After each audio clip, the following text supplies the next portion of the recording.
RTL de Côte d'Azur, les rendez-vous de l'été.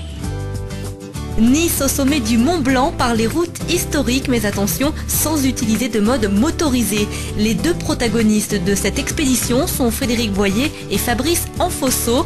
Intitulé « Deux galets, du sel et de la glace », ce voyage relie la promenade des Anglais au sommet du Mont Blanc. Les deux galets sont issus de Nice et le départ est imminent le 12 juillet depuis la prom anglaise. Frédéric Boyer.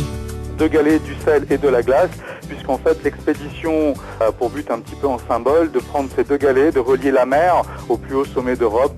Donc la glace, ce sont les glaciers du Mont Blanc, puisque l'itinéraire va passer donc par d'abord remonter la vallée de la Vésubie, aller jusqu'au col de Fenestre, redescendre en Italie en traversant la plaine du Pô et Turin.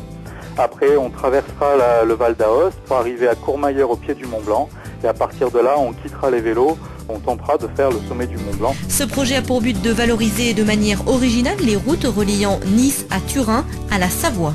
On va aller à une vitesse lente, soit à pied, soit à vélo, et en même temps être au contact de tous ces gens-là qui sont sur ces itinéraires-là, qui aujourd'hui ne sont plus trop empruntés, puisque maintenant plus personne ne passe, par exemple, ne traverse le massif du Mercantour par le col de Fenestre pour aller en Italie. On a des axes bien plus pratiques, mais avant c'était des itinéraires qui étaient très fréquentés, et c'était par là que tout le trafic de marchandises se faisait.